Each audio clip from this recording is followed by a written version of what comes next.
যেমন আমাদের data solution 360 আমরা যেটা করতেছি, আমরা হলো এআই রিলেটেড কোর্স নিয়ে আসছি। যেমন ধরেন আমরা data science and machine learning Python, অনেকে তো বুঝে না, অনেকে ভাবে যে এআই মনে হয় অন্য জিনিস, কিন্তু মেশিন লার্নিং যে এআই এর একটা পার্ট, এটা অনেকে বুঝে না। এনিওয়ে, সো আমরা এখান থেকে একটা জিনিস ফেস করতেছি বাংলাদেশে। আমরা যেহেতু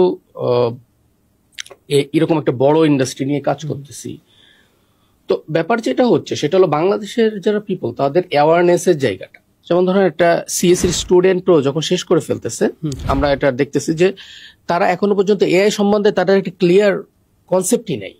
তারা কিন্তু সিএসসি থেকে বের হয়েছে, মানে তারা সে ধরনের এ ধরনের কোশ্চেন করতেছে যে মেশিন লার্নিং করতেছি, তাহলে এআই শিখবো কি করে। মানে মানে মেশিন লার্নিং যে এআই, এইটাও এখনো পর্যন্ত ক্লিয়ারলি অনেকেই জানে না। হয়তো অনেকের কাছে এই জিনিসটা শুনলে মনে হবে যে যারা জানে তাদের কাছে মনে হবে ভাই কি বলতেছেন আপনি, এটা কি হইতে পারে, but this is the reality. ঠিক আছে, তো এই জায়গা থেকে আমার কাছে মনে হয় যে আপনি যেটা বললেন যে অনেক ডিমান্ড আছে, বা সামনের সারা পৃথিবী ডেটার দিকে যাচ্ছে। আসলে ডিপসিক বলেন, চ্যাট জিপিটি বলেন, গুগল বার্ড বলেন, জেমিনাই বলেন, আপনার প্রতিযোগিতা দিন দিন বেড়েই চলেছে। আমি যদি লার্জ ল্যাঙ্গুয়েজ মডেলের কথা বলি, এজেন্টিক এআই আসতেছে। আবার আমরা ডেটা ইঞ্জিনিয়ারিং এর কথা যদি বলি, ডেটা ইঞ্জিনিয়ারিং পাইপলাইনের যে কথা, এমন কোন কোম্পানি নাই ভাইয়া যে কম বেশি, তারা ছোট কোম্পানি হলেও তারা বলতেছে যে আমার ডেটাটাকে আপনি প্রসেস করবেন কিভাবে, মানে পাইপলাইনটা তৈরি করতে পারবেন কিনা। আপনি ডেটা অ্যানালিস্ট, ঠিক আছে, but you do know the how to create a pipeline, data pipeline. তো এই যে জায়গাগুলো, তো এই জায়গা থেকে আপনার কাছে আরেকটা কোশ্চেন আমি করবো, সেটা হলো যে এই সব কিছু মিলায়া জব রোল কি কি হতে পারে ডেটা সেক্টরে?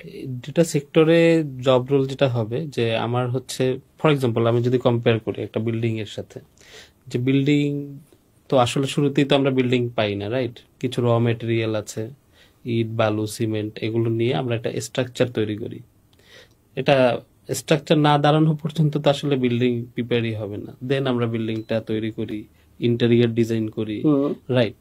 তো এইভাবে যদি চিন্তা করেন যে আসলে ডেটা ইঞ্জিনিয়ারের কাজটা কি, ডেটা ইঞ্জিনিয়ারের কাজ কিন্তু এই বিল্ডিং এর স্ট্রাকচারটা তৈরি করা। ফর এক্সাম্পল, মানে আলটিমেটলি কিন্তু আমি কম্পেয়ার করতেছি, মানে নট যে এই কাজই করে, এটা একটা সিভিল ইঞ্জিনিয়ারের কাজ হতে পারে। কিন্তু ডেটা ইঞ্জিনিয়ার কি করে? ডেটা ইঞ্জিনিয়ার এইরকম র ডেটাগুলোকে নিয়ে এসে প্রসেস করে জিনিসটাকে রাখলো, বা যেটা রিকোয়ারমেন্ট আমার, এই রিকোয়ারমেন্টটা কারা দিবে আসলে, এই রিকোয়ারমেন্টটা কার, মানে রিকোয়ারমেন্টটা প্রত্যেকটা কোম্পানির ইন্ডিভিজুয়াল বিজনেস আছে। যে আমার কোম্পানির বিজনেস হচ্ছে, মনে করেন এটা টেলকো বিজনেস, আলাদা আলাদা সবারই বিভিন্ন কোম্পানির বিভিন্ন ধরনের বিজনেস। ধরেন একটা কোম্পানির রবি বা জিপি বা নগদেদের, রবি বা জিপি এদের হচ্ছে টেলকো বিজনেস। দেন আমি যদি ফিনটেক ইন্ডাস্ট্রিতে আসি, এদের বিজনেস প্যাটার্ন আলাদা। আমার যে কারেন্টলি নেক্সট ভেঞ্চার্সে আছে, আমাদের বিজনেস মডালিটি আলাদা। তো প্রত্যেকটা বিজনেস অনুযায়ী তারা হচ্ছে রিকোয়ারমেন্ট গুলো দেয়। কাকে দেয়? এটা কিন্তু ডেটা ইঞ্জিনিয়ারকে কেউ দেয় না। এই রিকোয়ারমেন্ট গুলো দিচ্ছে হচ্ছে ডেটা অ্যানালিস্টকে, বা আমার হচ্ছে যারা বিজনেস অ্যানালিস্ট তাদেরকে দিচ্ছে। এই রিকোয়ারমেন্ট গুলো বুঝে যে আমার এটা আসলেই পসিবল কিনা, বেস্ট ওয়ে হবে কিনা, এই রিকোয়ারমেন্ট গুলো ফাইনালি এর প্রিপেয়ার করে দিচ্ছে হচ্ছে ডেটা ইঞ্জিনিয়ার। তার মানে হচ্ছে আমার ডেটা ইঞ্জিনিয়ার কাজটা কি, ডেটা ইঞ্জিনিয়ার র ডেটা থেকে একটা প্রসেস ডেটাতে নিয়ে যাবে। দেন ওই ডেটার উপর আমার ভিজুয়ালাইজেশন বলেন, অ্যানালাইসিস বলেন, এই কাজটা ডেটা অ্যানালিস্ট করে। এইটা এবং এই ডেটা সায়েন্টিস্ট কি করে, এইগুলোর উপর বেস করে এই যে আমার যে ডেটা আছে, সেই ডেটা মানে ডেটা ইঞ্জিনিয়ার যে ডেটাটা প্রিপেয়ার করে দিল, এটার উপর সে হচ্ছে মেশ এআইএমএল ইউজ করলো, বা বিভিন্ন প্রেডিক্টিভ মডেল ডেভেলপ করলো। দেন সে প্রেডিক্টিভ অ্যানালাইসিস করে একটা ফোকাস দিল, বা বললো যে আমার হচ্ছে নেক্সট ইয়ারে আমাদের কোম্পানিতে এই পরিমাণ রেভিনিউ আসতে পারে, এই পরিমাণ হচ্ছে আমার লস হতে পারে, এবং এই সব জায়গায় আমরা যদি ইনভেস্ট করি আমাদের, বা এই সেগমেন্ট অফ কাস্টমারের উপর যদি আমরা ইনভেস্ট করি, তাহলে হচ্ছে আরো বেশি আমরা রেভিনিউ জেনারেট করতে পারবো।